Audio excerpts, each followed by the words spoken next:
इस वीडियो का पहला प्रश्न है, संविधान के किस संशोधन द्वारा शिक्षा के अधिकार को मौलिक अधिकार बनाया गया है? तो 86वां संशोधन के द्वारा बनाया गया है।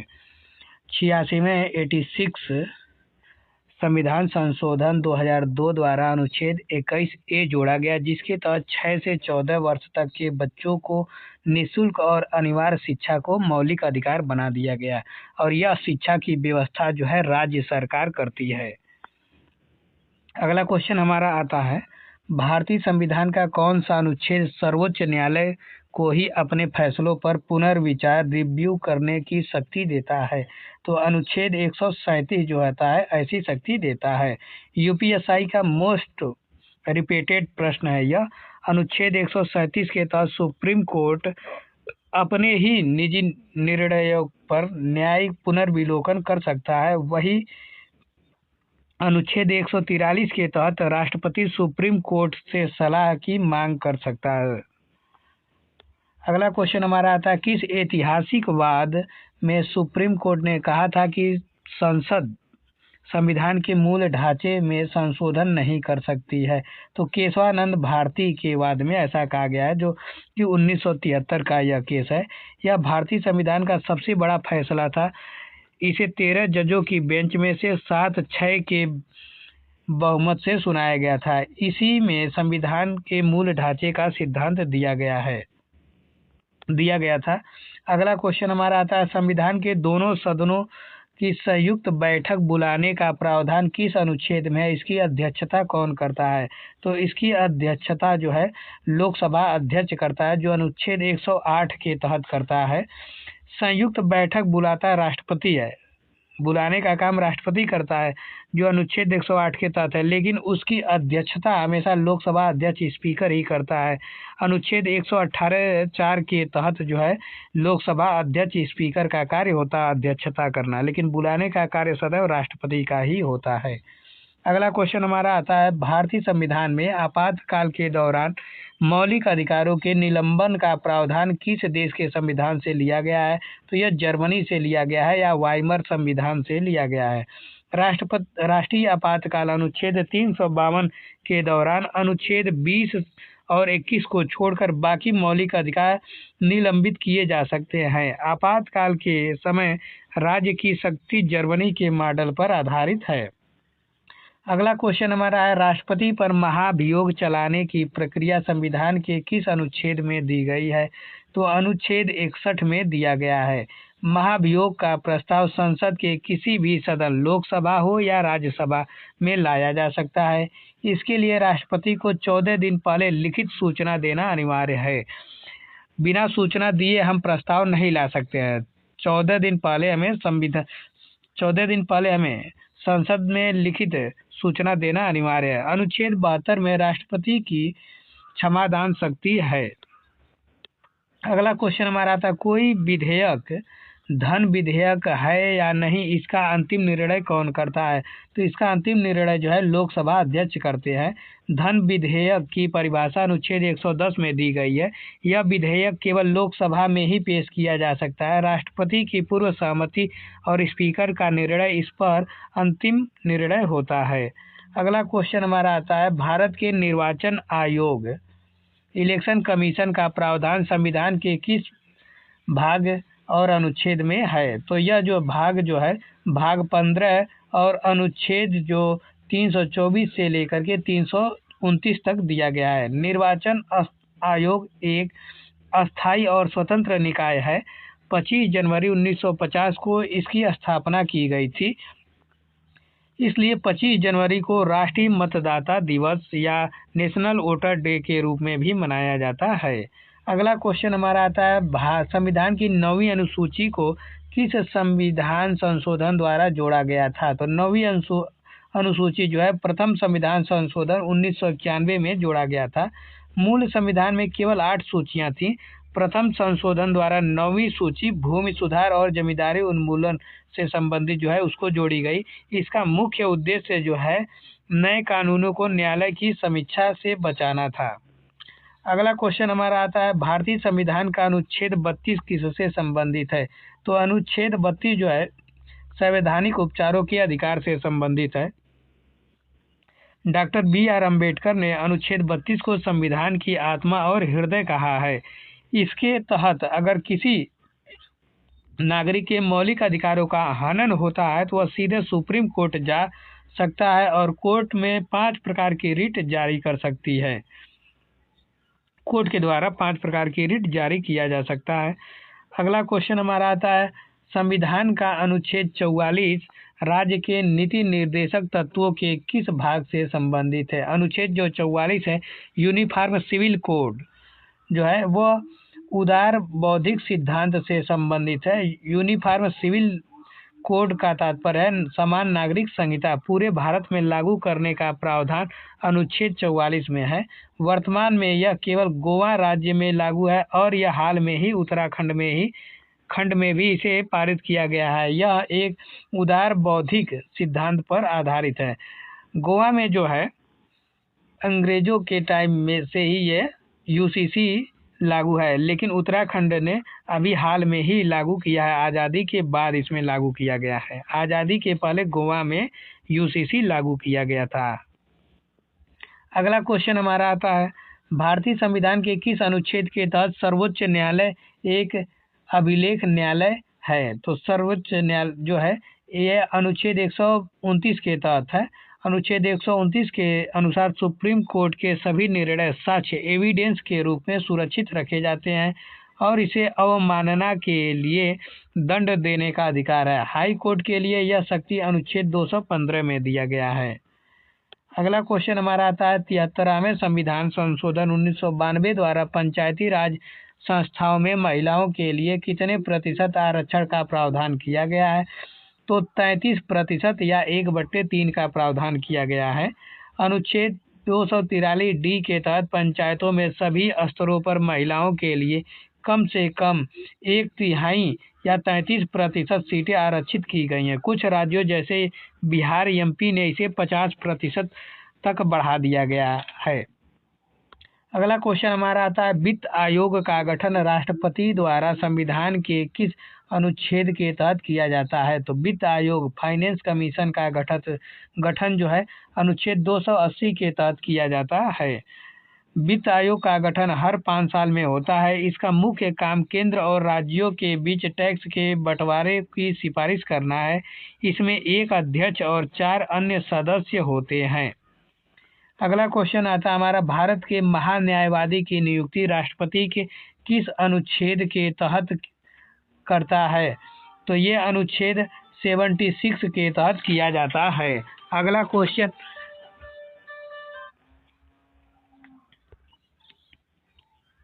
महान्यायवादी भारत सरकार का सबसे बड़ा विधि अधिकारी लॉ ऑफिसर होता है।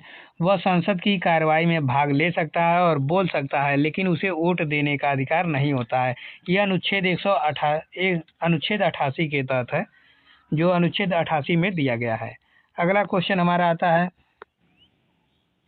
भारतीय संविधान में समवर्ती सूची की अवधारणा जो है किस देश के संविधान से ली गई है? तो यह ऑस्ट्रेलिया के संविधान से लिया गया है। समवर्ती सूची ऑस्ट्रेलिया से ली गई है। इस सूची के विषयों पर केंद्र और राज्य दोनों कानून बना सकते हैं, लेकिन विवाद होने पर केंद्र का कानून मान्य होता है। नीति निर्देशक तत्व आयरलैंड से लिए गए हैं। जो नीति निर्देशक डीपीएसपी है वो आयरलैंड से लिए गए हैं। अगला क्वेश्चन हमारा आता है, राष्ट्रपति क्षमादान पार्डन की शक्ति का प्रयोग संविधान के किस अनुच्छेद के तहत करता है? तो अनुच्छेद 72 के तहत करता है। अनुच्छेद 72 से राष्ट्रपति क्षमादान का प्रयोग कर सकते हैं। राष्ट्रपति अनुच्छेद 72 के तहत मृत्यु दंड डेथ सेंटेंस को कोर्ट मार्शल की सजा को पूरी तरह माफ कर सकता है। राज्यपाल की क्षमादान शक्ति अनुच्छेद 1 में है, लेकिन इन मृत्यु दंड माफ नहीं कर सकता। अनुच्छेद 1 में नहीं, 161 में है। अनुच्छेद 161 में है, लेकिन वह मृत्यु दंड माफ नहीं कर सकता है, जबकि राष्ट्रपति माफ कर सकता है। अगला क्वेश्चन हमारा आता है, संविधान के किस अनुच्छेद में वार्षिक वित्तीय विवरण एनुअल फाइनेंशियल स्टेटमेंट, जिसे आम भाषा में बजट कहते हैं, का उल्लेख है? तो अनुच्छेद 112 में इसका उल्लेख है। संविधान में कहीं भी बजट शब्द का प्रयोग नहीं हुआ है। इसके स्थान पर अनुच्छेद 112 में वार्षिक वित्तीय विवरण शब्द का प्रयोग किया गया है। अगला क्वेश्चन हमारा आता है, राज्य विधानमंडल स्टेट लेजिस्लेचर के विशेषाधिकारों का उल्लेख किस अनुच्छेद में किया गया है? तो अनुच्छेद 194 में किया गया है। राज्य विधानमंडल और उसके सदस्यों में विशेषाधिकार अनुच्छेद 194 में है, जबकि संसद और सांसदों में विशेषाधिकार अनुच्छेद 150 में दिए गए हैं। अगला क्वेश्चन है हमारा, 101वां संविधान संशोधन अधिनियम किससे संबंधित है? तो यह जो 101वां संविधान संशोधन जो है जीएसटी से संबंधित है। 101वें संविधान संशोधन 2016 द्वारा वस्तु एवं सेवा कर जीएसटी का जो फुल फॉर्म है वह गुड एंड सर्विस टैक्स लागू किया गया था। 103वां संविधान संशोधन ईडब्ल्यूएस आरक्षण से संबंधित है और 101वां संविधान संशोधन जो है राष्ट्रीय पिछड़ा वर्ग आयोग को संवैधानिक दर्जा से जुड़ा है। अगला क्वेश्चन हमारा आता है, संविधान की 6वीं अनुसूची इनमें से किस राज्य के जनजातीय क्षेत्र पर लागू नहीं होती है? तो मणिपुर पर लागू नहीं होती है 6वीं अनुसूची। 6वीं अनुसूची केवल 4 राज्यों पर लागू होती है, असम, मेघालय, त्रिपुरा और मिजोरम पर लागू होती है। एएमटीएम भी इसे हम कहते हैं, मणिपुर इसमें शामिल नहीं है।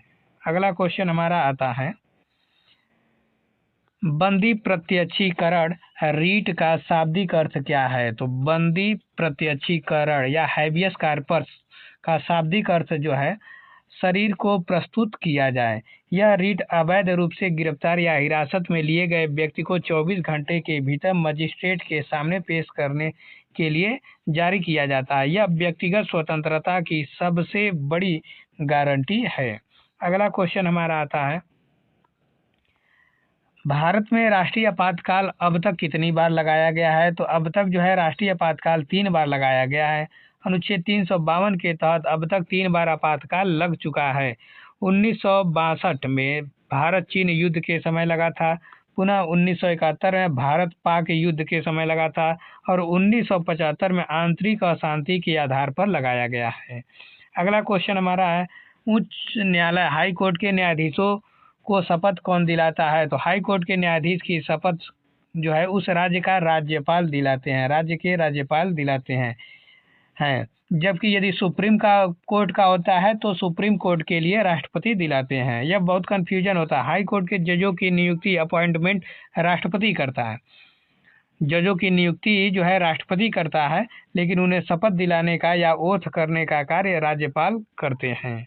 अगला क्वेश्चन हमारा आता है, दल बदल विरोधी कानून एंटी डिफेक्शन लॉ संविधान की किस अनुसूची में जोड़ा गया है? तो संविधान के 10वीं अनुसूची में जोड़ा गया है। ये 52 या 52वें संविधान संशोधन 1985 द्वारा राजीव गांधी की सरकार के समय से जोड़ा गया था। दल बदल के आधार पर अयोग्यता का निर्णय सदन का अध्यक्ष या स्पीकर करता है। अगला क्वेश्चन है हमारा, भारत का नियंत्रक एवं महालेखा परीक्षक सीएजी अपनी रिपोर्ट किसे सौंपता है? तो अपनी रिपोर्ट जो है राष्ट्रपति को सौंपता है। सीएजी अनुच्छेद 148 के तहत ऑडिट रिपोर्ट राष्ट्रपति को सौंपता है। अनुच्छेद 151 के तहत राष्ट्रपति इस रिपोर्ट को संसद के पटल पर रखवाता है, जहां लोक लेखा समिति पीएसी इसकी जांच करती है। अगला क्वेश्चन हमारा आता है, संविधान का भाग 3 मौलिक अधिकार किस देश से प्रेरित है? तो मौलिक अधिकार जो है संयुक्त राष्ट्र अमेरिका या यूएसए से प्रेरित है। भाग 3 अनुच्छेद 12 से 35 तक भारत का मैग्ना कार्टा भी कहा जाता है। भाग 3 को मौलिक अधिकार जो है फंडामेंटल ड्यूटीज या मौलिक कर्तव्य फंडामेंटल ड्यूटीज जो है सोवियत संघ रूस से लिया गया है। अगला क्वेश्चन हमारा आता है, राज्य का महाधिवक्ता संविधान के किस अनुच्छेद के तहत कार्य करता है? तो राज्य का महाधिवक्ता एडवोकेट जनरल जो होता है अनुच्छेद 165 के तहत कार्य करता है। जिस तरह केंद्र में महान्यायवादी अनुच्छेद 76 होता है, उसी तरह राज्य सरकार का सर्वोच्च कानूनी सलाहकार महाधिवक्ता होता है, जो अनुच्छेद 165 की तरह 65 की तहत होता है। इसकी नियुक्ति जो होते हैं राज्यपाल करते हैं। एडवोकेट जनरल की नियुक्ति जो होता है राज्यपाल करते हैं। अगला क्वेश्चन हमारा आता है, संविधान सभा के संवैधानिक सलाहकार कौन थे? संविधान सभा के संवैधानिक सलाहकार जो है BN राव थे। सर बेनेगल नरसिंह राव इनका पूरा नाम था। BN राव का जो है पूरा नाम बेनेगल नरसिंह राव है। BN राव ने संविधान का प्रारंभिक स्वरूप ड्राफ्ट तैयार किया था। वे अंतर्राष्ट्रीय न्यायालय ICJ में जज बनने वाले पहले भारतीय भी थे। प्रस्तावना में अब तक कितनी बार संशोधन किया जा चुका है? तो प्रस्तावना में केवल एक बार संशोधन हुआ है। प्रस्तावना में 42वें संविधान संशोधन 1976 द्वारा जोड़ा गया 3 शब्द जो हैं समाजवादी, सोशलिस्ट, पंथनिरपेक्ष, सेकुलर और अखंडता, इंटेग्रिटी, इसमें कभी कभी 4 शब्द को भी जोड़ दिया जाता है। ये चौथा शब्द और आता है, लेकिन वैसे हम 3 ही शब्द इसे मानते हैं। समाजवादी, पंथनिरपेक्ष और अखंडता, यही शब्द जोड़े गए हैं। अगला क्वेश्चन हमारा आता है, निजता का अधिकार। निजता का अधिकार, राइट टू प्राइवेसी को किस ऐतिहासिक वाद में संविधान के अनुच्छेद 21 के तहत मौलिक अधिकार घोषित किया गया था? तो यह KS पुट्टास्वामी वाद में इसे जो KS पुट्टास्वामी बनाम भारत संघ 2017 में का वाद है, इसमें घोषित किया गया था। 9 जजों की संवैधानिक पीठ ने सर्वसम्मति से यह फैसला दिया था कि निजता जो है अनुच्छेद 21 प्राण और दैहिक स्वतंत्रता का अभिन्न और अंग है। विशाखावाद कार्यस्थल पर महिलाओं के यौन उत्पीड़न से संबंधित है और यह राजस्थान की केस है। अगला क्वेश्चन हमारा आता है, केंद्र राज्य संबंधों की समीक्षा के लिए किस आयोग का गठन किया है? तो केंद्र जो है राज्य संबंधों की समीक्षा के लिए, देख सकते हैं ये 2017 में पूछा गया प्रश्न है। तो ये जो है सरकारियां आयोग का गठन किया गया है। कह रहा है 1983 में जस्टिस रंजीत सिंह सरकारिया की अध्यक्षता में यह आयोग बना था। इसने राज्यपाल की नियुक्ति, अनुच्छेद 356 के दुरुपयोग और अंतर्राज्यीय परिषद अनुच्छेद 263 के गठन के महत्वपूर्ण सिफारिशें दी थी। अगला क्वेश्चन आता है, संपत्ति के अधिकार को 44वें संशोधन द्वारा मौलिक अधिकार से हटाकर किस अनुच्छेद के तहत विधिक अधिकार बना दिया गया? तो यह जो है अनुच्छेद 301 के तहत बना दिया गया है। पहले यह अनुच्छेद 31 था जिसे बाद में हटा दिया गया और 19(1)F में था। 1978 में मोरारजी देसाई की सरकार ने इसे भाग 12 में अनुच्छेद 300A में डाल दिया। अब यह केवल कानूनी संवैधानिक अधिकार है, मौलिक अधिकार यह नहीं है। अगला क्वेश्चन हमारा आता है, संसद के किसी भी सदन की बैठक के लिए न्यूनतम गणपूर्ति कितनी होनी चाहिए? तो न्यूनतम गणपूर्ति जो है 1/10वां भाग होना चाहिए। कुल सदस्यों का 1/10वां भाग होना चाहिए। अनुच्छेद 103 के अनुसार लोकसभा या राज्यसभा की कार्रवाई शुरू करने के लिए कम से कम 1/10 सदस्यों की उपस्थिति होना अनिवार्य है। लोकसभा में 55 और राज्यसभा में 25 सदस्य होते हैं। अगला क्वेश्चन हमारा आता है, संविधान के किस अनुच्छेद के तहत अस्पृश्यता, अनटचबिलिटी का अंत किया गया है? तो अनटचबिलिटी का अंत जो है अनुच्छेद 17 के तहत किया गया है। अनुच्छेद 17 समानता के अधिकार, राइट टू इक्वलिटी का हिस्सा है। इसके उल्लंघन पर नागरिक अधिकार संरक्षण अधिनियम 1955 के तहत कठोर सजा का प्रावधान है। अनुच्छेद 18 उपाधियों के अंत से जुड़ा हुआ है, जिसके अंतर्गत उपाधियों का अंत किया गया है। जैसे उपाधि जो बहादुर या राजा करके, महाराजा करके जो उपाधियों लगी थी वो हटा दिया गया है। अगला क्वेश्चन हमारे आता है, भारत के राष्ट्रपति को पद की शपथ ओथ कौन दिलाता है? तो राष्ट्रपति को जो है भारत का मुख्य CGI जो होते हैं वो दिलाते हैं। अनुच्छेद 60 के तहत राष्ट्रपति को सुप्रीम कोर्ट का मुख्य न्यायाधीश शपथ दिलाते हैं। अगर CGI अनुपस्थित है तो सुप्रीम कोर्ट का सबसे वरिष्ठ न्यायाधीश जो है, जो सबसे सीनियर है, वो शपथ दिलाने का कार्य करते हैं। अगला क्वेश्चन हमारा आता है, भारत के वित्तीय आपातकाल संविधान के किस अनुच्छेद के तहत लगाया जाता है? तो वित्तीय आपातकाल जो है अनुच्छेद 360 के तहत लगाया जाता है। भारत के इतिहास में आज तक एक भी बार वित्तीय आपातकाल लागू नहीं किया गया है। अनुच्छेद 352 जो है राष्ट्रीय आपातकाल है और 356 जो है राष्ट्रपति शासन से संबंधित है। अगला क्वेश्चन अब आता है, जब कोई निचली अदालत अपने अधिकार क्षेत्र का उल्लंघन करके किसी मामले की सुनवाई करती है तो सुप्रीम कोर्ट या हाई कोर्ट कौन सी रिट जारी करता है? तो वह जो है प्रतिषेध या प्रोविशन या प्रतिषेध जो है रिट जारी करते हैं। इसे आसान भाषा में स्टे ऑर्डर भी कहते हैं। गांव की भाषा में या अन्य लोगों के व्यक्तिगत बोलचाल में लोग स्टे ऑर्डर ही कहते हैं। जबकि निचली अदालत अपनी औकात या अधिकार से बाहर जाकर फैसला सुनाने वाली होती है तो ऊपरी अदालत उसे प्रतिषेध जारी करके तुरंत रोक देती है। अगला क्वेश्चन हमारा आता है, सूचना का अधिकार आरटीआई जो है भारतीय संविधान के किस अनुच्छेद के अंतर्गत अंतर्निहित इम्प्लिसिट मौलिक अधिकार माना गया है? तो अनुच्छेद जो है 19(1)(a) के तहत माना गया है। 19(1)(a) के तहत माना गया है। सुप्रीम कोर्ट ने कई फैसलों में माना है कि वाक और अभिव्यक्ति की स्वतंत्रता, freedom of speech and expression में ही जानने का अधिकार, राइट टू नो या आरटीआई भी छिपा हुआ है। अगला क्वेश्चन है हमारा, भारत के नियंत्रक एवं महालेखा परीक्षा सीएजी का कार्यकाल कितना होता है? तो इनकी कार्यकाल जो है 6 वर्ष तक होती है या 65 वर्ष की आयु तक होती है। सीएजी अनुच्छेद 148 के अनुसार कार्यकाल 6 वर्ष या 65 वर्ष की आयु तक, जो भी इसमें से पहले पूरा होता है वो उसके अनुसार उनका कार्यकाल रखा जाता है। इसे हटाने की प्रक्रिया बिल्कुल सुप्रीम कोर्ट के जज को हटाने के समान ही होती है, महाभियोग जैसी होती है। अगला क्वेश्चन हमारा आता है, संविधान संशोधन की प्रक्रिया किस देश के संविधान से ली गई है और इसका वर्णन किस भाग में है? तो इसका वर्णन जो है ये दक्षिणी अफ्रीका से लिया गया है, जो भाग 15 में है, भाग 20 में दिया हुआ है। संविधान में संशोधन की शक्ति अनुच्छेद 368 भाग 20 में दी गई है। यह प्रक्रिया हमने दक्षिण अफ्रीका से लिया है। संशोधन जो है विधेयक राष्ट्रपति की पूर्व अनुमति के बिना संसद के किसी भी सदन में पेश किया जा सकता है। अगला क्वेश्चन है,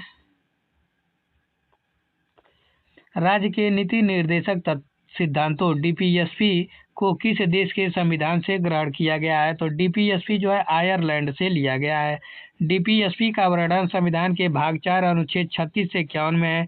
इसका उद्देश्य जो है देश में सामाजिक और आर्थिक लोकतंत्र कल्याणकारी राज्य की स्थापना करना है। उन्हें कोर्ट द्वारा लागू इन्फोर्स नहीं कराया जा सकता है। अगला क्वेश्चन है हमारा, नए राज्यों का निर्माण और वर्तमान राज्यों की सीमाओं या नामों में परिवर्तन करने की शक्ति संविधान के किस अनुच्छेद के तहत संविधान को प्राप्त है? तो अनुच्छेद 3 के तहत प्राप्त है। अनुच्छेद 3 के तहत बाहरी क्षेत्रों को भारत में मिलाया जाता है, जैसे सिक्किम को मिलाया गया है, लेकिन भारत के अंदर किसी भी राज्य को तोड़कर नया राज्य बनाना, जैसे यूपी से उत्तराखंड या आंध्र प्रदेश से तेलंगाना है, अनुच्छेद 3 के तहत साधारण बहुमत से होता है। अगला क्वेश्चन हमारा आता है, भारत के प्रथम मुख्य चुनाव आयुक्त कौन थे? तो मुख्य चुनाव आयुक्त जो है सुकुमार सेन थे। सुकुमार सेन 1950 में पहले चुनाव आयुक्त बने थे। जीवी मावलंकर लोकसभा के पहले अध्यक्ष थे और वी.एस. रमादेवी पहली महिला मुख्य चुनाव आयुक्त थी।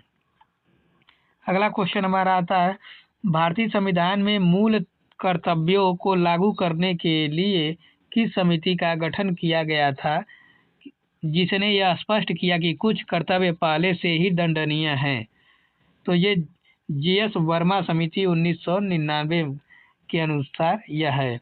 मूल कर्तव्य स्वर्ण सिंह समिति की सिफारिश पर जोड़े गए थे, लेकिन 1999 में जस्टिस जीएस वर्मा समिति ने मूल कर्तव्यों को कानूनी क्रियान्वयन लीगल इन्फोर्समेंट की पहचान की, जैसे राष्ट्रध्वज के अपमान पर सजा का कानून है।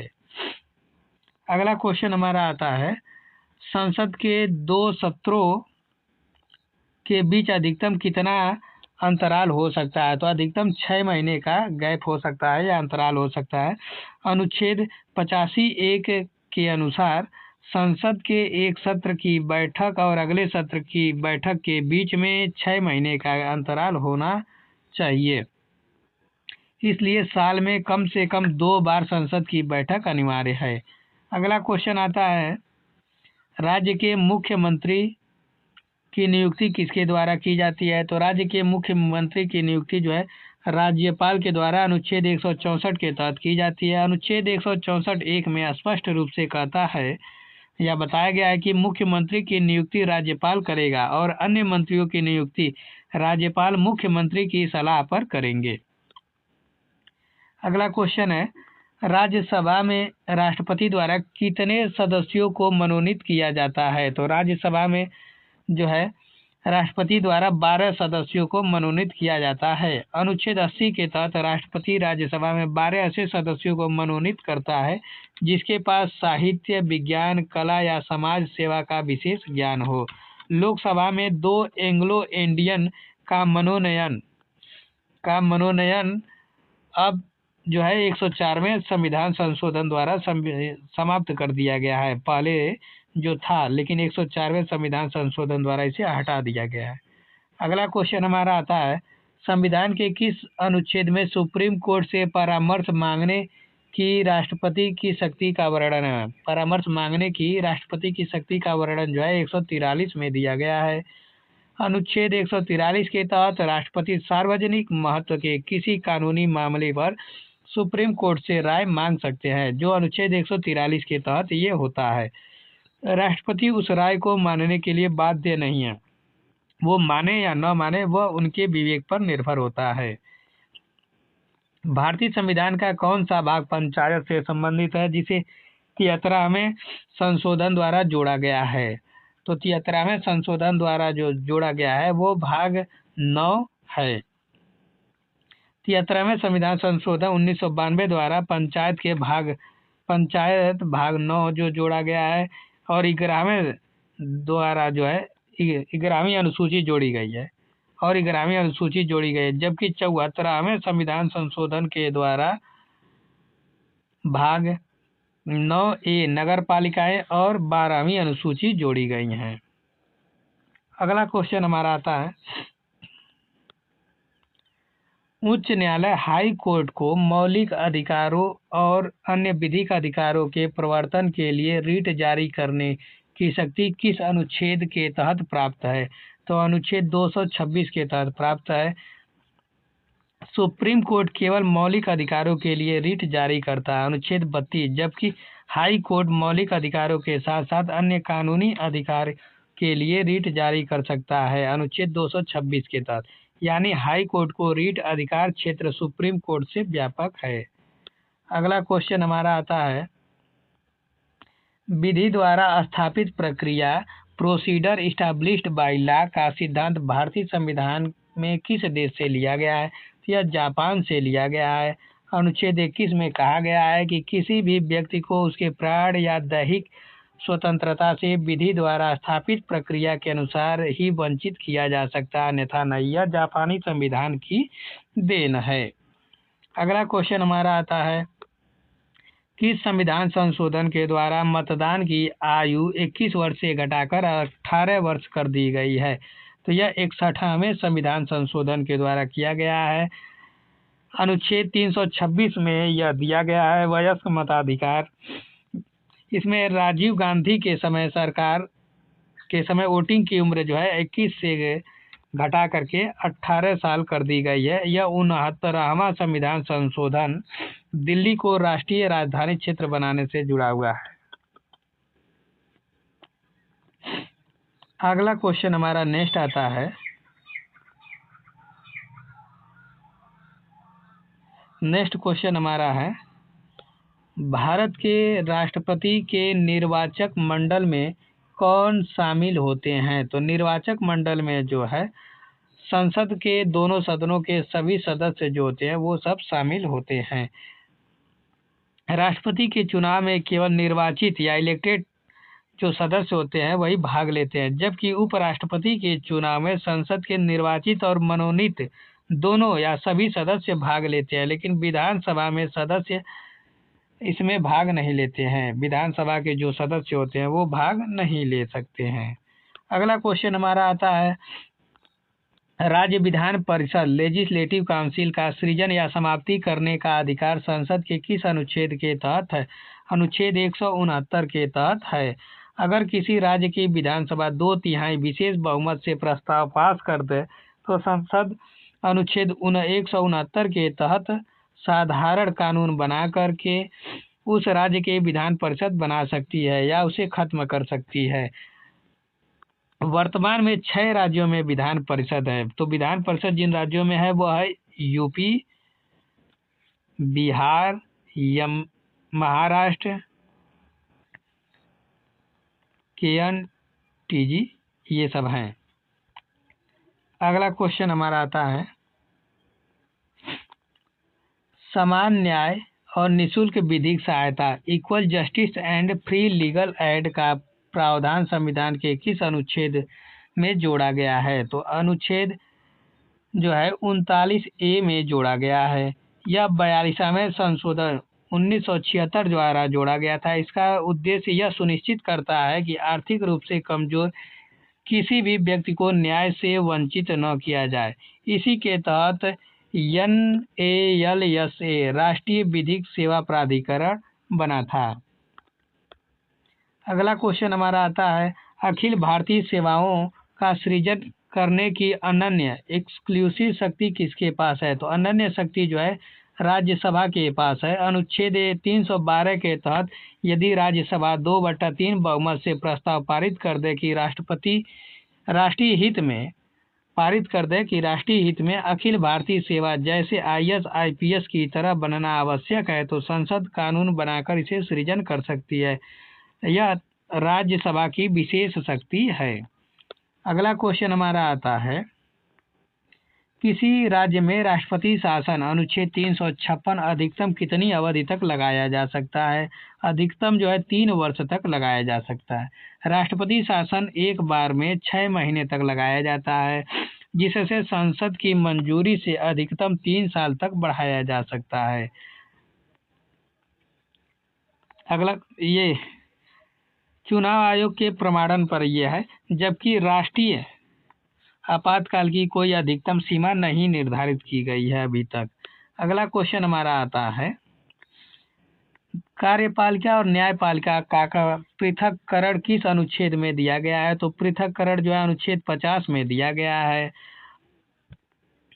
अनुच्छेद 50 जो है राज्य को निर्देश देता है कि वह कार्यपालिका की शक्तियों और न्यायपालिका से अलग रखे ताकि न्याय निष्पक्ष हो सके, अर्थात इसको 50-50 में आधा में बांट दिया है।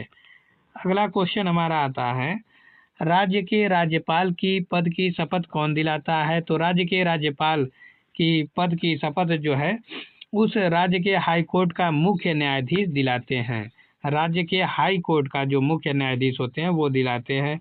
वह अनुच्छेद 159 के तहत राज्यपाल को शपथ तथा उस राज्य के उच्च न्यायालय का मुख्य न्यायाधीश दिलाता है। राज्यपाल की नियुक्ति जो है राष्ट्रपति करता है, लेकिन शपथ जो है हाई कोर्ट के चीफ जस्टिस दिलाते हैं। अभी हम लोगों ने इसको पढ़ा भी है। अगला क्वेश्चन हमारा आता है, किसी व्यक्ति को स्वयं के विरुद्ध गवाही देने के लिए बाध्य नहीं किया जा सकता है।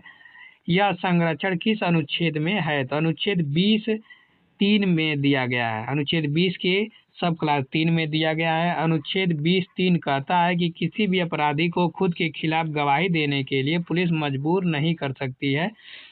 यही कारण है कि पुलिस के सामने दिया गया कबूलनामा कोर्ट में सबूत नहीं माना जाता है। अगला क्वेश्चन हमारा आता है, भारत संविधान की 8वीं अनुसूची में वर्तमान में कुल कितनी भाषाएं प्रचलित हैं और मूल संविधान में कितनी थी? तो भारत संविधान की जो 8वीं अनुसूची है उसमें जो है वर्तमान में कुल कितनी भाषाएं सम्मिलित है? तो कुल जो है 22 भाषाएं हैं। वर्तमान में या मूल में 14 भाषाएं थी। पहले इस प्रारंभ में 14 भाषाएं थी, लेकिन वर्तमान में जो है 22 भाषाएं हैं। मूल संविधान में केवल 14 भाषाएं थी। सिंधी जो 21वें संविधान संशोधन द्वारा, कोंकणी, मणिपुरी, नेपाली 71वें संविधान संशोधन द्वारा, और बोडो, डोंगरी, मैथिली, सैंथाली 92 संविधान संशोधन के बाद जोड़ा गया है। नेक्स्ट क्वेश्चन अब हमारा आता है, संसद के दोनों सदनों की संयुक्त बैठक किस प्रकार के विधेयकों पर नहीं बुलाई जा सकती है? ये धन विधेयक और संविधान संशोधन विधेयक पर नहीं बुलाई जा सकती है। अनुच्छेद 108 के तहत संयुक्त बैठक केवल साधारण विधेयकों पर 1.5 लाख या गतिरोध तोड़ने के लिए बुलाई जाती है। धन विधेयक और संविधान संशोधन अनुच्छेद 368 पर संयुक्त बैठक बुलाने का कोई प्रावधान नहीं है। सहकारी समितियों को किस संविधान संशोधन द्वारा संवैधानिक दर्जा प्रदान किया गया है? तो ये जो है 97 टाइम्स संशोधन द्वारा 2011 में यह प्रदान किया गया है। 97 संशोधन द्वारा, तो 97 संशोधन द्वारा भाग 9B जोड़ा गया था। अनुच्छेद 19(1)(c), अनुच्छेद 19(1)(c) में सरकारी समिति बनाने को मौलिक अधिकार बनाया गया है, और अनुच्छेद 43B जो नीति निर्देशक तत्व को इसे बढ़ावा देने की बात कही गई है। अगला क्वेश्चन हमारा आता है, संविधान की सबसे बड़ी अस्थायी समिति कौन सी है? तो संविधान की नहीं, संसद की सबसे बड़ी अस्थायी समिति कौन सी है जिसमें केवल लोकसभा के सदस्य होते हैं? तो ये जो है प्राक्कलन समिति है। प्राक्कलन समिति में 30 सदस्य होते हैं और सभी 30 लोकसभा में होते हैं, जबकि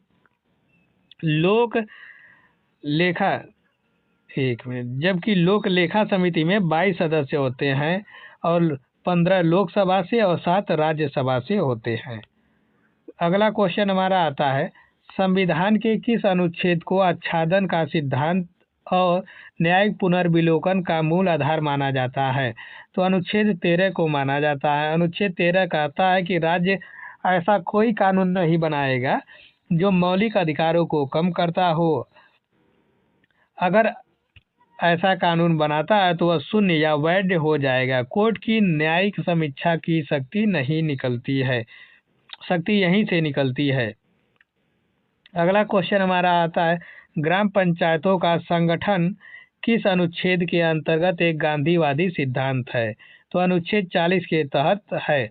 अनुच्छेद 40 राज्य को निर्देश देता है कि वह ग्राम पंचायतों का गठन करे और उन्हें स्वायत्त शासन की इकाइयों के रूप में कार्य करने की शक्ति दे।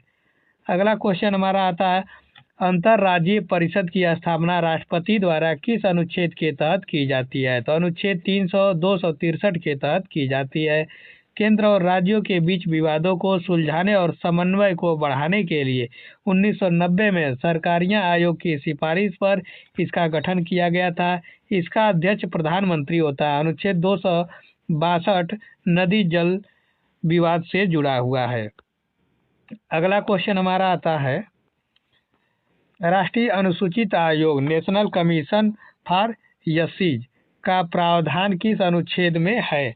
तो अनुच्छेद 368 में दिया गया है। अनुच्छेद 338 में दिया गया है। 338 में दिया गया है। अनुच्छेद 338 में अनुसूचित जाति एससी आयोग है, जो 89 संशोधन द्वारा 338A जोड़कर अनुसूचित जनजाति एसटी आयोग बनाया गया और 101वें संशोधन द्वारा 338B जोड़कर पिछड़ा वर्ग ओबीसी बनाया गया है। अगला क्वेश्चन हमारा आता है, उपाधियों का अंत जो है संविधान के किस अनुच्छेद के तहत किया जाता है? तो अनुच्छेद 18 के तहत किया गया है। अनुच्छेद 18 के अनुसार राज्य सेना या विद्या संबंधित सम्मान के अलावा कोई अन्य उपाधि जैसे राय बहादुर महाराजा नहीं लगा सकता है नाम से पहले। भारत रत्न और पद्म पुरस्कार अनुच्छेद 18 का उल्लंघन नहीं माने जाते हैं, इसलिए भारत रत्न नाम से पहले लगा सकते हैं यदि उनको उपाधि की प्राप्त की गई है। अगला क्वेश्चन हमारा आता है, मुख्यमंत्री के क्या कर्तव्य है? तो मुख्यमंत्री के क्या कर्तव्य है? जैसे राज्यपाल को सूचना देना, यह किस अनुच्छेद में वर्णित है? तो अनुच्छेद 167 में वर्णित है। अनुच्छेद 167 मुख्यमंत्री का यह कर्तव्य निर्धारित करता है कि वह राज्य के प्रशासन और विधायी प्रस्तावों के बारे में राज्यपाल को जानकारी दें। यह प्रधानमंत्री के लिए अनुच्छेद 78 के समान है। अगला क्वेश्चन हमारा आता है, समान कार्य के लिए समान वेतन, equal pay for equal work भारतीय संविधान में कहाँ सुनिश्चित किया जाता है? तो यह जो है राज्य के नीति निर्देशक तत्वों अनुच्छेद 39 में किया जाता है। अनुच्छेद 39 घ कहता है कि पुरुषों और महिलाओं दोनों के लिए समान कार्य के लिए समान वेतन होगा।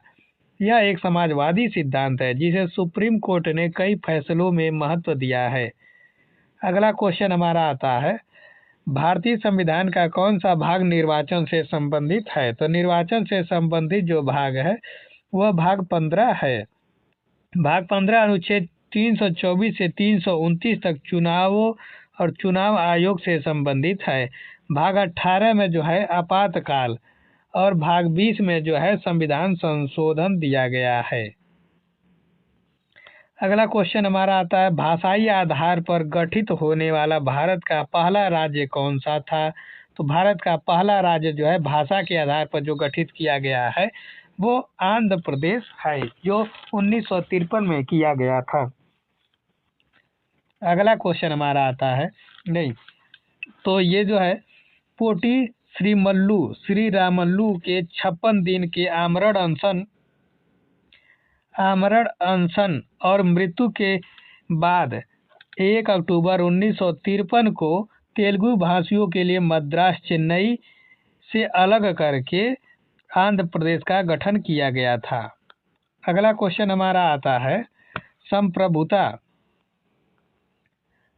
समाजवाद, पंथनिरपेक्ष, लोकतंत्रात्मक, गणराज्य, इन शब्दों को सही क्रम में संविधान की प्रस्तावना में क्या है? तो सही क्रम क्या है? सही क्रम जो है संप्रभुत्व, संपन्न, समाजवादी, पंथनिरपेक्ष, लोकतंत्रात्मक, गणराज्य है।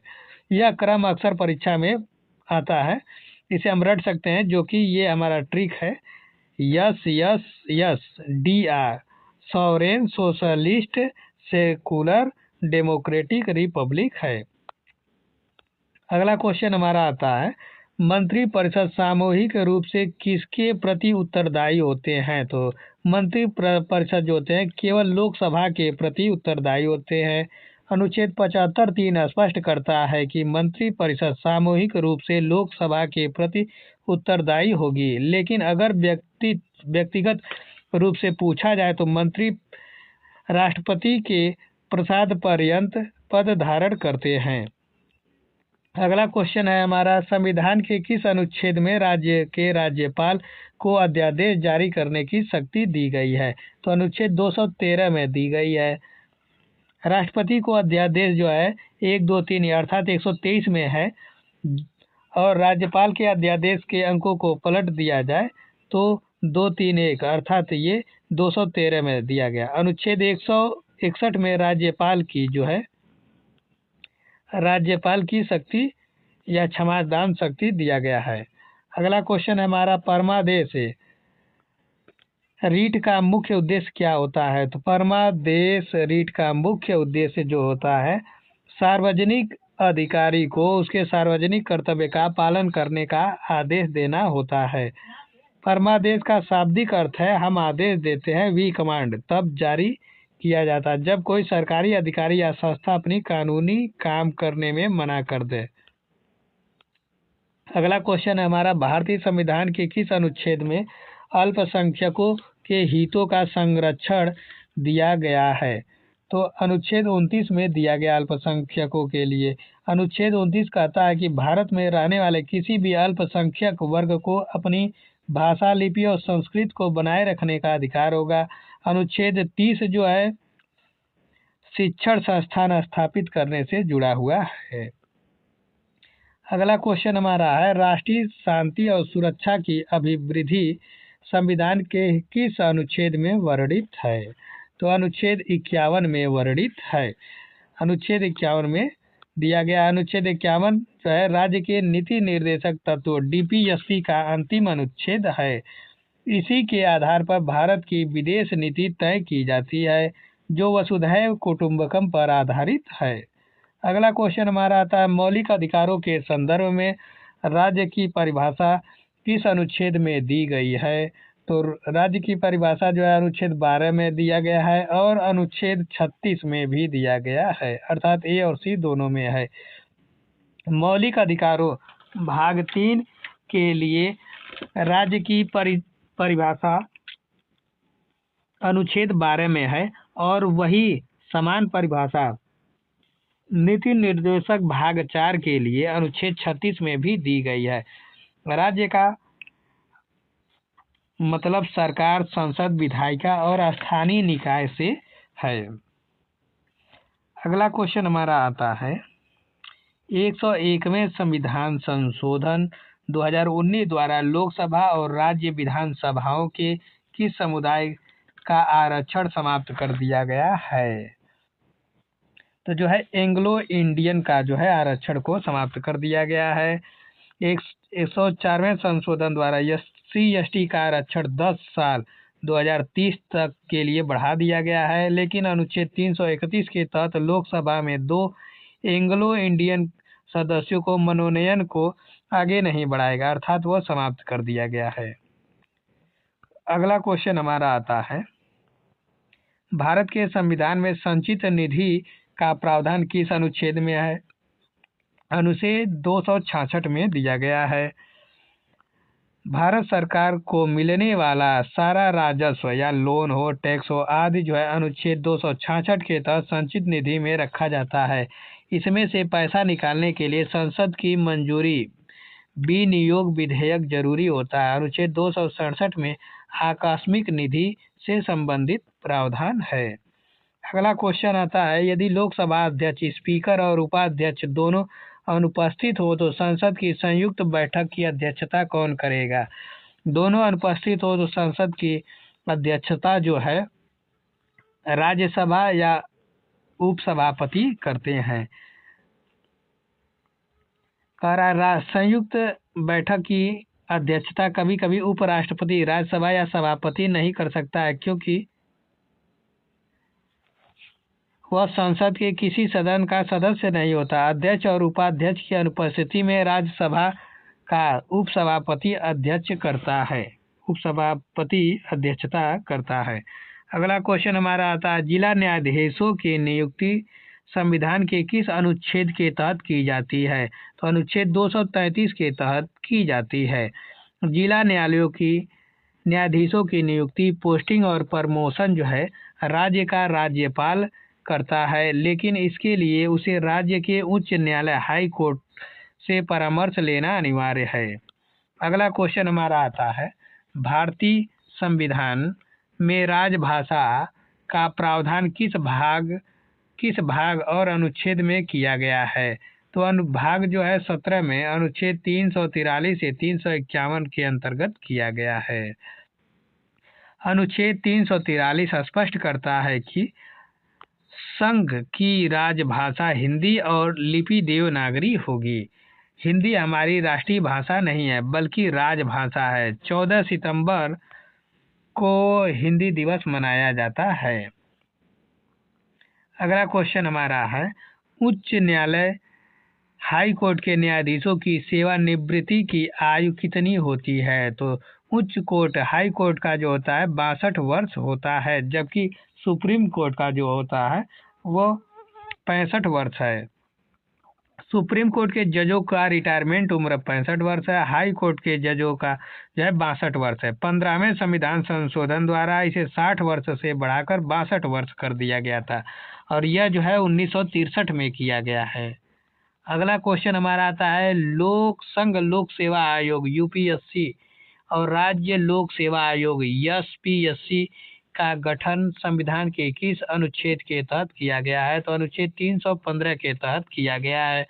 अनुच्छेद 315 के तहत केंद्र के लिए यूपीएससी और राज्यों के लिए एसपीएससी का गठन होता है।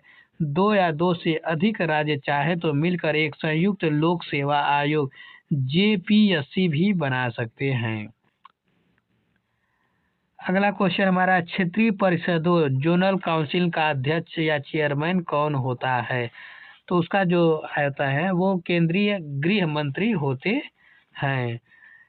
क्षेत्रीय परिषदीय संवैधानिक संस्थाएं नहीं है, बल्कि ये संविधिक संस्थाएं हैं जिन्हें राज्य पुनर्गठन अधिनियम 1956 के तहत बनाया गया था। भारत में 5 जो कि अब बदल करके 6 क्षेत्रीय परिषदें हैं और गृह मंत्री इनका पदेन अध्यक्ष होता है। अगला क्वेश्चन हमारा आता है, सर्वोच्च न्यायालय का मूल या आरंभिक क्षेत्राधिकार किस अनुच्छेद में है? तो अनुच्छेद 131 में दिया गया है। जब कोई विवाद सीधे भारत सरकार बनाम कोई राज्य या राज्य सरकार बनाम राज्य के बीच होता है तो यह मामला सीधे सुप्रीम कोर्ट में ही सुना जा सकता है। इसे सुप्रीम कोर्ट का आरंभिक क्षेत्राधिकार भी कहते हैं। अगला क्वेश्चन हमारा आता है, पुंछी आयोग का गठन 2007 में किस विषय की समीक्षा के लिए किया गया था? तो पुंछी कमीशन जो है केंद्र राज्य संबंध सेंटर स्टेट के लिए किया गया है। जैसे 1983 में सरकारिया आयोग बना था, वैसे ही 2007 में जस्टिस मदन मोहन पुंछी की अध्यक्षता में केंद्र राज्य संबंधों की आधुनिक समय के अनुसार रीडिफाइन करने के लिए पुंछी आयोग बना था। अगला क्वेश्चन हमारा आता है, राष्ट्रीय अनुसूचित जनजाति आयोग की स्थापना किस संविधान संशोधन द्वारा की गई है?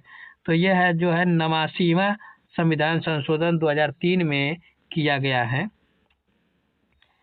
89 संशोधन के द्वारा अनुच्छेद 368 में संशोधन कर एक नया अनुच्छेद 338 ए जोड़ा गया, जिससे राष्ट्रीय अनुसूचित जाति एससी आयोग और अनुसूचित जनजाति एसटी आयोग दोनों अलग अलग संस्थाएं बन गई हैं। अगला क्वेश्चन हमारा आता है, किस राज्य की विधानसभा में सदस्यों की अधिकतम संख्या जो है कितनी हो सकती है? तो अधिकतम संख्या जो होती है 500 हो सकती है। अनुच्छेद 170 के अनुसार किसी राज्य की विधानसभा में अधिकतम 500 सदस्य और न्यूनतम 60 सदस्य हो सकते हैं। जैसे अपवाद के रूप में जो है गोवा, मिजोरम और सिक्किम में 60 से भी कम है। उत्तर प्रदेश में जो है यह 403 सदस्य हैं। अगला क्वेश्चन हमारा आता है, स्वतंत्रता के बाद भारत के पहले विधि या कानून मंत्री कौन थे? तो पहले विधि या कानून मंत्री BR अम्बेडकर जी थे। अम्बेडकर स्वतंत्र भारत के पहले कानून मंत्री थे। सरदार पटेल पहले गृह मंत्री थे। सरदार पटेल जी पहले गृह मंत्री थे। मौलाना आजाद जी पहले शिक्षा मंत्री थे। जॉन मथाई जी पहले रेल मंत्री थे।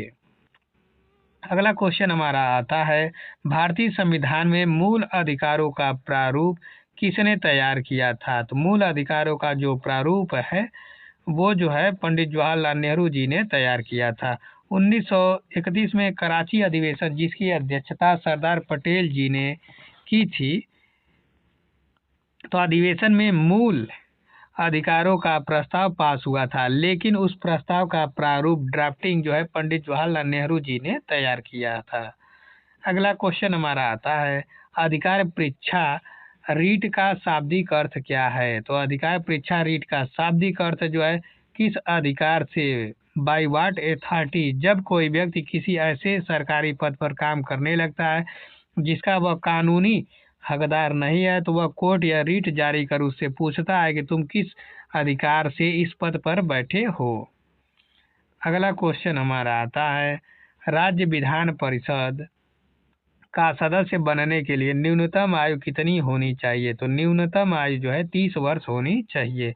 राज्यसभा और विधान परिषद जो है या उच्च सदन के लिए 30 वर्ष जो है न्यूनतम आयु है। लोकसभा और विधानसभा निम्न सदन के लिए 25 वर्ष है। उच्च सदन राज्यसभा और विधान परिषद के लिए 30, निम्न सदन के लिए 25 वर्ष है। और पंचायत नगर पालिका के लिए 21 वर्ष है। राष्ट्रपति और राज्यपाल के लिए 35 वर्ष निर्धारित किया गया है। अगला क्वेश्चन हमारा है, नीति आयोग का पदेन अध्यक्ष कौन होता है? तो भारत का प्रधानमंत्री होता है। 1 जनवरी 2015 को योजना आयोग प्लानिंग कमीशन की जगह नीति आयोग कर दिया गया है, इसका नाम बदल दिया गया है और इसके अध्यक्ष हमेशा जो है वर्तमान प्रधानमंत्री होते हैं। अगला क्वेश्चन हमारा आता है, संविधान की 11वीं अनुसूची जो पंचायती राज से संबंधित है में कितने विषय शामिल हैं? इसमें 29 विषय शामिल हैं। 11वीं अनुसूची में यह 73वें संविधान संशोधन द्वारा जोड़ी गई 11वीं अनुसूची पंचायत में 29 विषय हैं, जबकि 74वें संविधान संशोधन द्वारा 12वीं अनुसूची जो है नगर पालिका में 18 विषय दिए गए हैं। अगला क्वेश्चन हमारा आता है, सर्वोच्च न्यायालय सुप्रीम कोर्ट की स्थापना कब हुई थी? तो सुप्रीम कोर्ट की स्थापना जो है 28 जनवरी 1950 को हुई थी। गणतंत्र लागू होने के 2 महीने बाद 28 जनवरी 1950 को सुप्रीम कोर्ट ने पुरानी संसद भवन में चेंबर ऑफ प्रिवेंस का काम शुरू किया था। भारत के पहले मुख्य न्यायाधीश CJI जो है हीरालाल जे कानिया थे। अगला क्वेश्चन हमारा आता है, भारतीय दंड संहिता IPC 1860 का प्रारूप किसकी अध्यक्षता वाले प्रथम विधि आयोग द्वारा तैयार किया गया था? तो ये जो है लॉर्ड मैकाले के द्वारा तैयार किया गया था और ये जो है 1934 के प्रथम विधि आयोग के अध्यक्ष लॉर्ड मैकाले थे, जिन्होंने IPC का ड्राफ्ट बनाया था। IPC 1860 में बनकर तैयार हुई थी और 1 जनवरी 1962 में पूरे भारत में लागू की गई थी। अगला क्वेश्चन हमारा आता है, दंड प्रक्रिया संहिता CRPC जो 1973 भारत में कब से लागू हुई थी? तो 1 अप्रैल 1974 के द्वारा लागू हुई थी। CRPC 1974 से लागू हुई है, जबकि जो IPC है IPC 1 जनवरी 1962 से लागू हुई है। अगला क्वेश्चन हमारा आता है, प्रथम सूचना report FIR first information report का प्रावधान किस दंड प्रक्रिया संहिता CRPC की किस धारा में दिया गया है? तो धारा 154 में दिया गया है। संज्ञेय अपराध काग्निजेबल ऑफेंस होने पर पुलिस CRPC की धारा 154 के तहत FIR दर्ज करती है। धारा 161 के तहत पुलिस गवाहों के बयान दर्ज करती है और धारा 173 के तहत चार्जशीट या चालान कोर्ट में पेश करती है। अगला क्वेश्चन हमारा आता है, IPC की किस धारा में लोक सेवक शब्द को परिभाषित किया गया है? तो जो है धारा 21 में इसको परिभाषित किया गया है। भ्रष्टाचार निवारण अधिनियम के मामले में यह धारा बहुत काम आती है। धारा 21 में उन सभी अधिकारियों जिन्हें लोक सेवक माना जाता है। अगला क्वेश्चन हमारा आता है, सूचना का अधिकार अधिनियम RTI एक्ट 2005 के तहत यदि मांगी गई जानकारी किसी व्यक्ति के जीवन पर या स्वतंत्रता से संबंधित है तो लोक सूचना अधिकारी को कितने समय में जानकारी देनी होगी? तो 48 घंटे के भीतर देनी होगी। सामान्य मामलों में RTI का जवाब 30 दिन में देना होता है, लेकिन अगर मामला किसी जान या आज़ादी से जुड़ा है तो अधिकारी को 48 घंटे के अंतर्गत यह सूचना देनी पड़ती है। मोटरयान अधिनियम, अगला क्वेश्चन हमारा है, मोटरयान अधिनियम किस धारा के तहत शराब पीकर गाड़ी चलाना एक दंडनीय अपराध है? तो धारा 185 के तहत यह दंडनीय अपराध है। धारा 185 के अनुसार रक्त में 30 mg पर 100 ml से अधिक एल्कोहल पाए जाने पर 10,000 रुपये का जुर्माना या 6 महीने की जेल हो सकती है। धारा 112 स्पीड लिमिट और धारा 129 हेलमेट से जुड़ी हुई है। 112 जो है स्पीड लिमिट से जुड़ा हुआ है। अगला क्वेश्चन हमारा आता है पॉक्सो एक्ट 2012 के अंतर्गत बच्चे की उम्र कितनी निर्धारित की गई है? तो बच्चे की उम्र 18 वर्ष से कम निर्धारित की गई है। पॉक्सो एक्ट के तहत 18 वर्ष से कम आयु के किसी भी बालक या नाबालिग को बालक या बालिका को बच्चा माना गया है और इस कानून के तहत अपराध गैर जमानती नॉन कागजिनेबल होते हैं। अगला क्वेश्चन अब हमारा है भारतीय दंड संहिता आईपीसी की धारा 124 ए या 124 क किससे संबंधित है? तो 124 ए या 124 क जो है राजद्रोह या सेडिटेशन से संबंधित है, जो कि अब इस शब्द के स्थान को हटा दिया गया है, इसके स्थान पर दूसरा शब्द रखा गया है बीएनएस में। यह धारा अक्सर चर्चा में रहती है। कोई व्यक्ति शब्दों द्वारा, लेख या संकेतों द्वारा भारत की विधि द्वारा स्थापित सरकार के प्रति घृणा या अवमानना पैदा करता है तो उसे आजीवन कारावास तक की सजा हो सकती है। अगला क्वेश्चन हमारा आता है पर्यावरण संरक्षण अधिनियम किस वर्ष पारित किया गया था, जिसे छाता विधान भी कहा जाता है? तो यह जो है 1986 में किया गया था। 1984 की भोपाल गैस त्रासदी के बाद 1986 में इसे पारित किया गया था। वन्य जीव संरक्षण अधिनियम जो है 1972 में और वन संरक्षण अधिनियम 1980 में आया था। अगला क्वेश्चन हमारा है अब साइबर अपराध और इलेक्ट्रॉनिक डेटा की हैकिंग के लिए आईटी एक्ट 2000 की कौन सी धारा लागू होती है? तो धारा 66 जो है लागू होती है। कंप्यूटर या कंप्यूटर सिस्टम को हैक करने या डेटा चुराने पर आईटी एक्ट की धारा 66 के तहत 3 साल तक की जेल या 5 लाख रुपए का जुर्माना हो सकता है। अगला क्वेश्चन अब हमारा आता है आईपीसी की किस धारा में हत्या, मर्डर और आपराधिक मानववध के बीच अंतर स्पष्ट किया गया है? तो धारा 299 और 300 के बीच स्पष्ट किया गया है। धारा 299 में आपराधिक मानववध की परिभाषा है, जबकि धारा 300 में हत्या की परिभाषा है। हत्या के लिए दंड धारा 302 में दिया गया है, पर हर हत्या जो है आपराधिक मानववध है, लेकिन हर आपराधिक मानववध हत्या नहीं है। अगला क्वेश्चन हमारा आता है राष्ट्रीय मानवाधिकार आयोग एनएचआरसी का अध्यक्ष और सदस्यों का कार्यकाल कितना होता है? तो 3 वर्ष से लेकर के 70 वर्ष की आयु तक होता है। 2019 के संशोधन के बाद इसका कार्यकाल 5 वर्ष से घटाकर 3 वर्ष कर दिया गया है। अधिकतम आयु सीमा 70 वर्ष ही है। यह सबसे नया अपडेट है। अगला क्वेश्चन हमारा आता है दहेज प्रतिषेध अधिनियम किस वर्ष लागू किया गया था? तो यह 1961 में लागू किया गया था। 1 जुलाई 1961 को लागू हुआ था। इसके तहत दहेज लेना, दहेज देना या दहेज मांगने पर 5 वर्ष की सजा और 15,000 रुपए के जुर्माने का प्रावधान भी है। अगला क्वेश्चन हमारा आता है जनहित याचिका पीआईएल के सबसे पहले मामले के रूप में किस केस को जाना जाता है?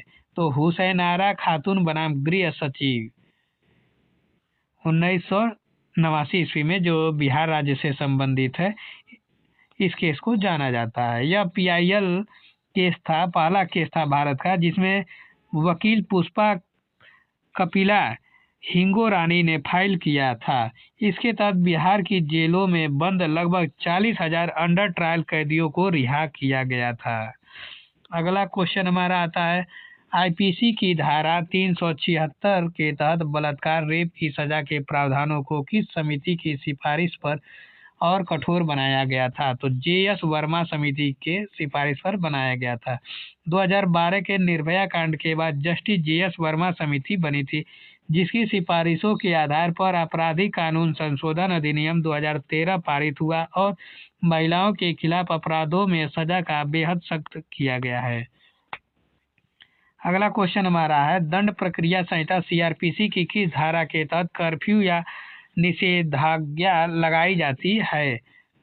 तो धारा 144 के तहत लगाई जाती है। जिला मजिस्ट्रेट डीएम या एसडीएम द्वारा लोक शांति भंग होने की आशंका पर सीआरपीसी की धारा 144 लगाई जाती है।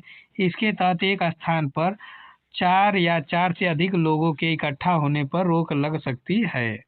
अगला क्वेश्चन हमारा है राष्ट्रीय सुरक्षा अधिनियम एनएसए या रासुका के तहत किस व्यक्ति को बिना आरोप तय अधिकतम कितने समय तक निवारक निरोध में रखा जा सकता है? अधिकतम जो है 12 महीने या 1 वर्ष तक रखा जा सकता है। एनएसए 1980 के तहत राज्य या केंद्र सरकार द्वारा देश की सुरक्षा को खतरा होने पर किसी संदिग्ध को अधिकतम 12 महीने तक जेल में रख सकती है। यह निवारक निरोध का सबसे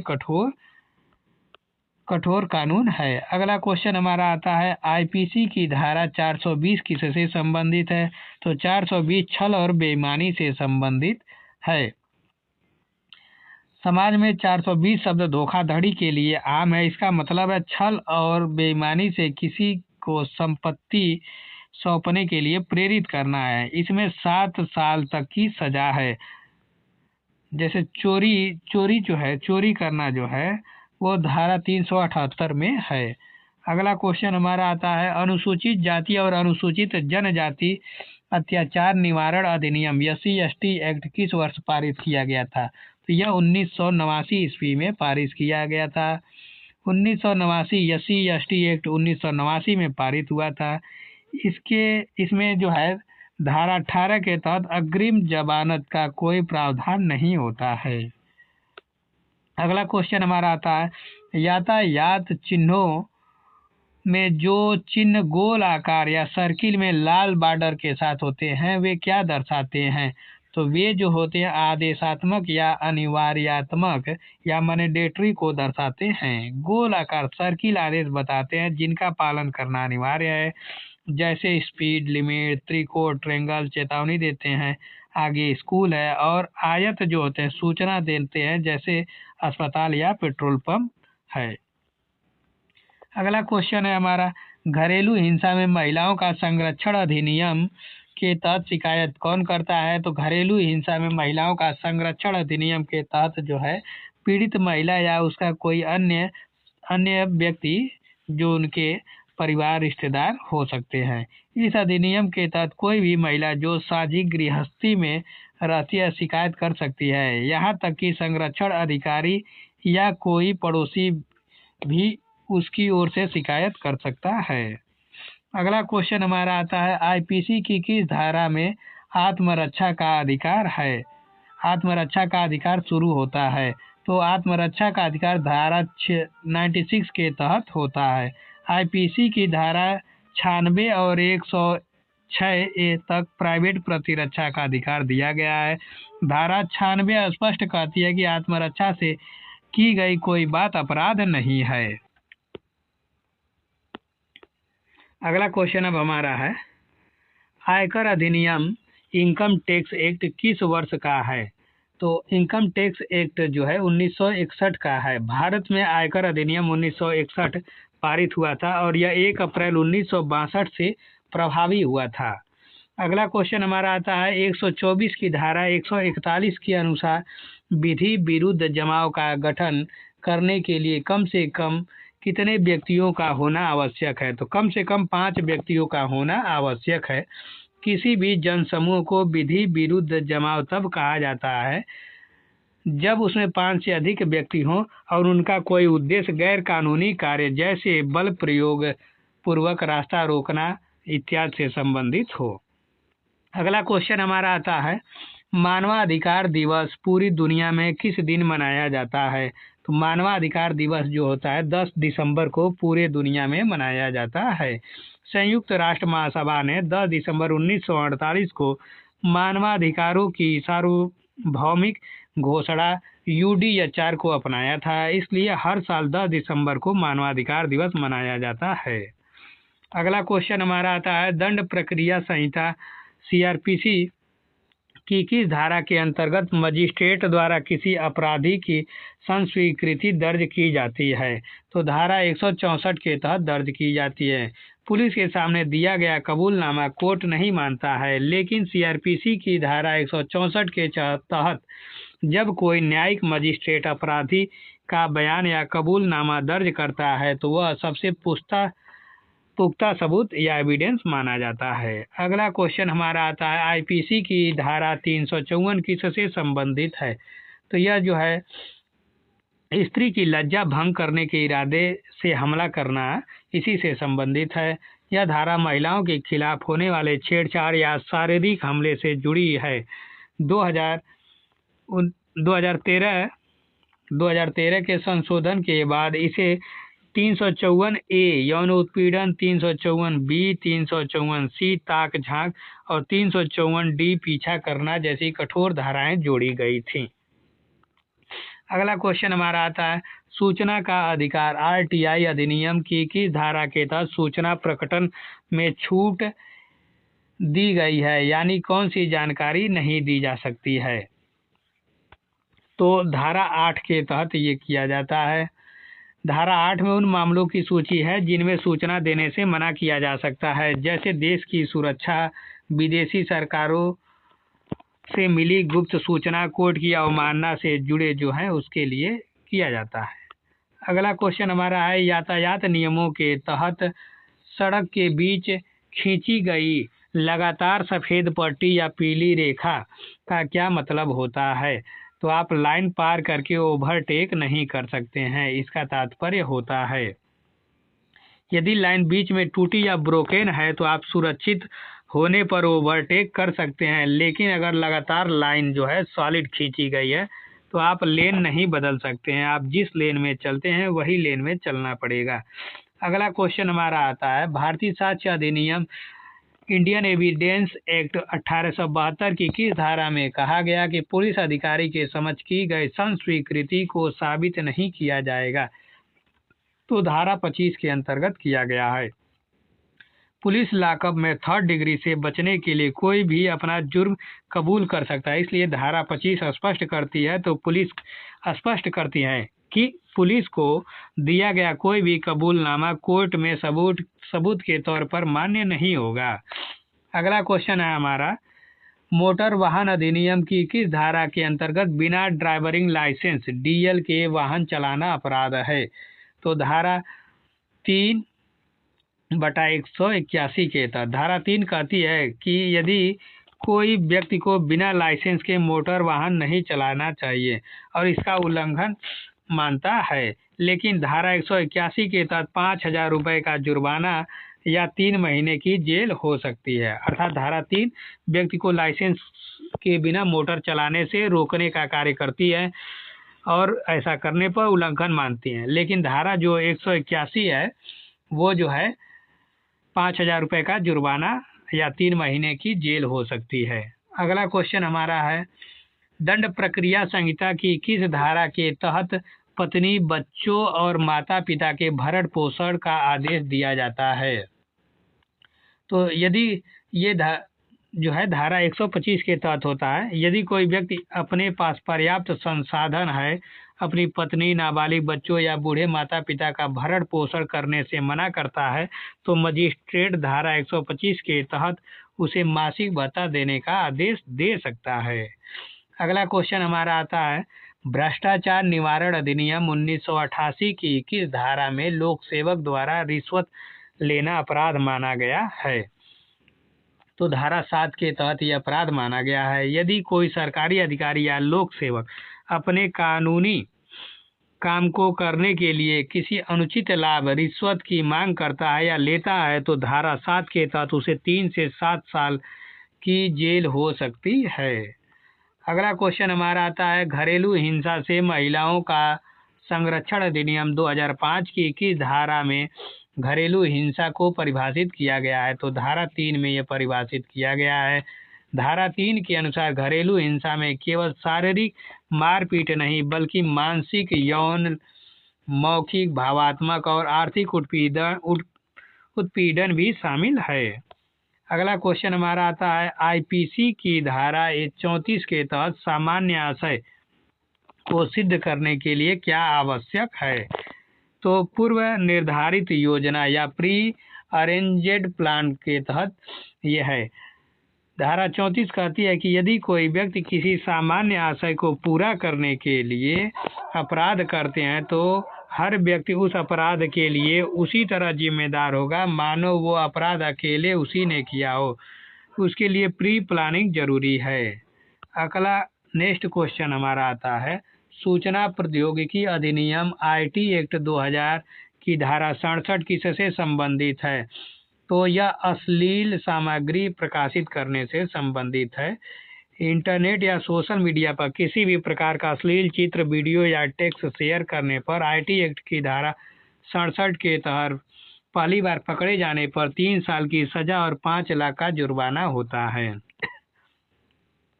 अगला क्वेश्चन हमारा, वन जीव संरक्षण अधिनियम 1972 के तहत राष्ट्रीय उद्यानों का गठन करने की शक्ति किसके पास है? तो यह जो है राज्य और केंद्र दोनों के पास होता है। आमतौर पर राज्य सरकारें धारा 35 के तहत नेशनल पार्क घोषित करती है, लेकिन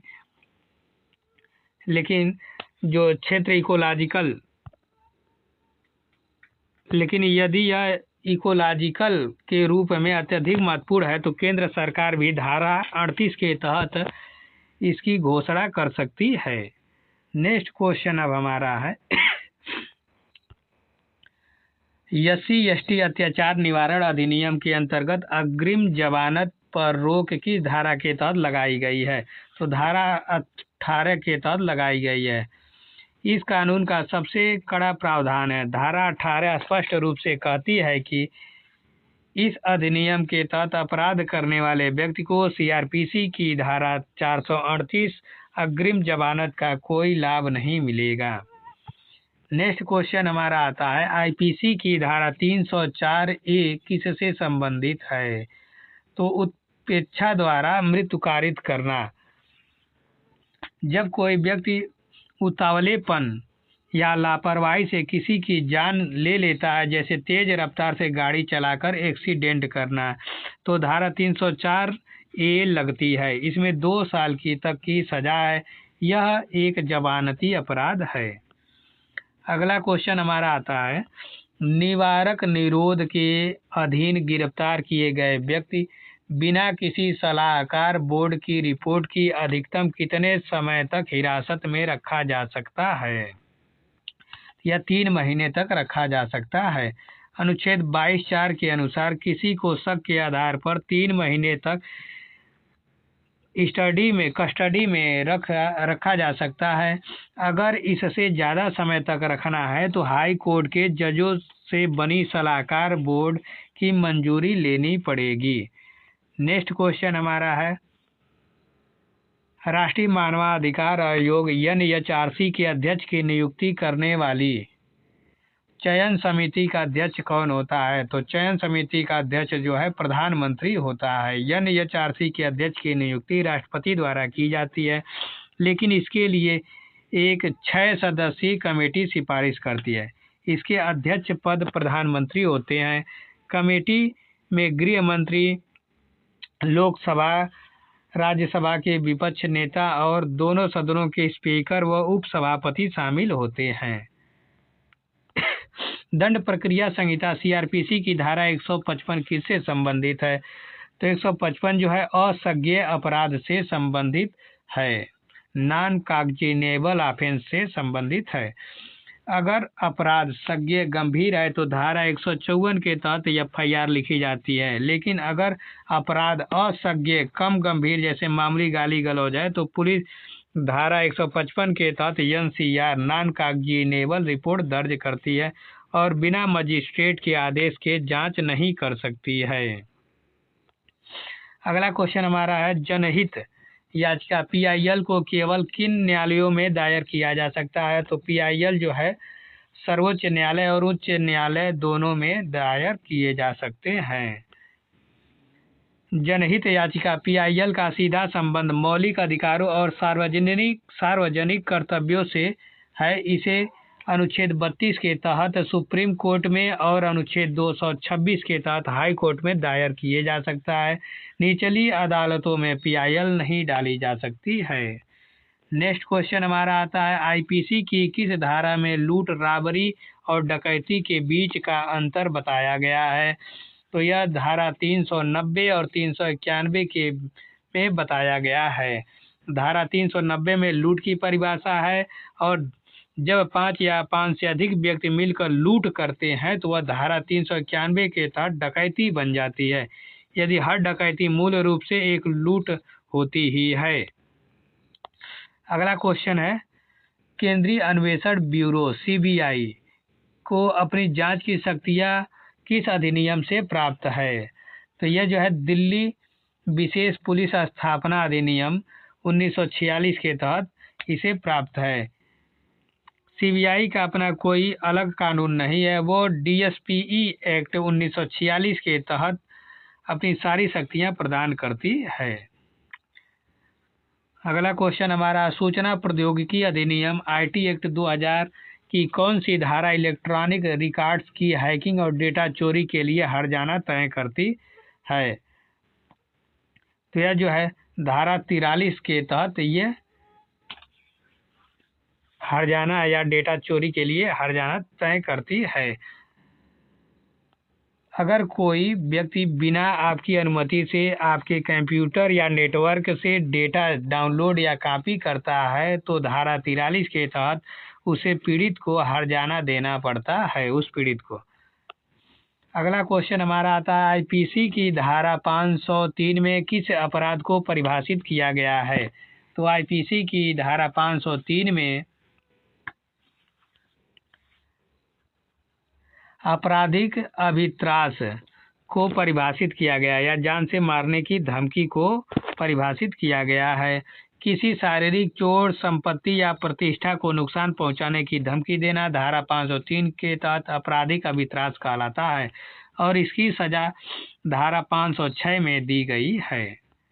अगला क्वेश्चन हमारा आता है, राष्ट्रीय हरित अधिकरण एनजीटी की स्थापना किस वर्ष की गई है? तो एनजीटी की स्थापना 2010 में की गई है। पर्यावरण के मुकदमों का तेजी से निपटारा करने के लिए 18 अक्टूबर 2010 को एनजीटी एक्ट पारित किया गया था। भारत, ऑस्ट्रेलिया और न्यूजीलैंड के बाद ऐसा ट्रिब्यूनल बनाने वाला दुनिया का तीसरा देश भारत है। अगला क्वेश्चन हमारा आता है, SC/ST एक्ट अधिनियम के तहत अपराधों की त्वरित सुनवाई के लिए किस न्यायालय का गठन किया जाता है? तो विशेष न्यायालय का गठन किया जाता है। इस कानून की धारा 14 के तहत राज्य सरकार हाई कोर्ट के मुख्य न्यायाधीश की सहमति से प्रत्येक जिला के सत्र न्यायालय को इन मुकदमों को सुनने के लिए विशेष न्यायालय घोषित करती है। अगला क्वेश्चन है, आईपीसी की कौन सी धारा आत्महत्या का दुष्प्रेरण से संबंधित है? तो धारा 306 संबंधित है। यदि कोई व्यक्ति किसी अन्य को आत्महत्या करने के लिए उकसाता है या मजबूर करता है तो धारा 306 के तहत उसे 10 साल तक की जेल हो सकती है। धारा 309 खुद आत्महत्या का प्रवेश करने से जुड़ी है। अगला क्वेश्चन हमारा, ये वीडियो हमारा यहीं तक समाप्त है। पुनः हम अगला पार्ट लेकर के हम जल्दी मिलेंगे। तब